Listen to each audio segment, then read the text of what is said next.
পুরনো গাড়ি নিয়ে নয়া নির্দেশিকা রাজ্য সরকারের। এক সিদ্ধান্তে রাতের ঘুম উড়ল গাড়ি মালিকদের। বিস্তারিত জানতে ভিডিওটি প্রথম থেকে শেষ পর্যন্ত দেখুন। ভিডিওটি লাইক ও শেয়ার করে দেবেন। তার সাথে সাথে চ্যানেলটা সাবস্ক্রাইব করে দেবেন। চলুন জেনে নিই। সম্প্রতি 15 বছরের পুরনো বাস বাতিলের নির্দেশ দিয়েছে কলকাতা হাইকোর্ট। সেই অনুসারে বর্তমানে কলকাতায় কম বাস দেখা যাচ্ছে। এর মাঝেই এবার পুরনো গাড়ি নিয়ে নয়া নির্দেশিকা জারি করল রাজ্য সরকার।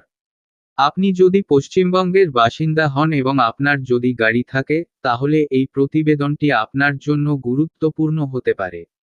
পুরনো গাড়ি নিয়ে কি নির্দেশিকা জারি করা হলো? নিজের গাড়ি কেনার শখ কমবেশি প্রত্যেকেরই থাকে।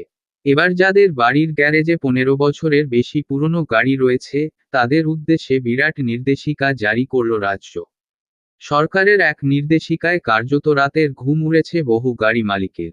পশ্চিমবঙ্গ পরিবহন দফতর তরফ থেকে কলকাতা এবং হাওড়ায় চলাচলকারী বেসরকারি বাণিজ্যিক গাড়ির মালিকদের উদ্দেশ্যে একটি বিজ্ঞপ্তি জারি করা হয়েছে। সেখানে বলা হয়েছে, কেবলমাত্র রেজিস্টার্ড ভেহিক্যাল স্ক্র্যাপিং ফেসিলিটি কেন্দ্রে গিয়েই 15 বছরের পুরনো গাড়ি বাতিল করতে হবে। 2009 সালে কলকাতা হাইকোর্টের নির্দেশ অনুসারে বর্তমানে কলকাতা এবং হাওড়ায় 15 বছরের পুরনো বাণিজ্যিক গাড়ি চালানো যায় না।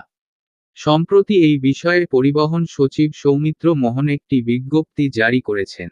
সেখানে বলা হয়েছে, ইতিমধ্যেই যে গাড়িগুলির 15 বছর হয়ে গিয়েছে এবং কলকাতা মেট্রোপলিটন এরিয়ায় চলাচল করবে অথবা আগামী 1 বছরের মধ্যে পৌঁছানোর সম্ভাবনা রয়েছে, সেগুলি রাজ্যের লাইসেন্সপ্রাপ্ত RVSF থেকে বাতিল করা যাবে। 2009 সালে বায়ু দূষণ রোধের লক্ষ্যে 15 বছরের গাড়ি বাতিলের নির্দেশ দেওয়া হয়েছিল। দূষণ কমাতে উদ্যোগী রাজ্য। জানা যাচ্ছে, সরকার অনুমোদিত কেন্দ্রে গাড়ি বাতিলের পর পুরনো পারমিট ব্যবহার করেই নতুন গাড়ি চালানো হবে। তবে বাতিলের ছায় পাওয়ার জন্য নথিভুক্তির দিন থেকে 15 বছর অবধি গাড়ির কর, জরিমানা, ফি সহ কোনো খাতে কোনো রকম বকেয়া থাকলে কিন্তু চলবে না।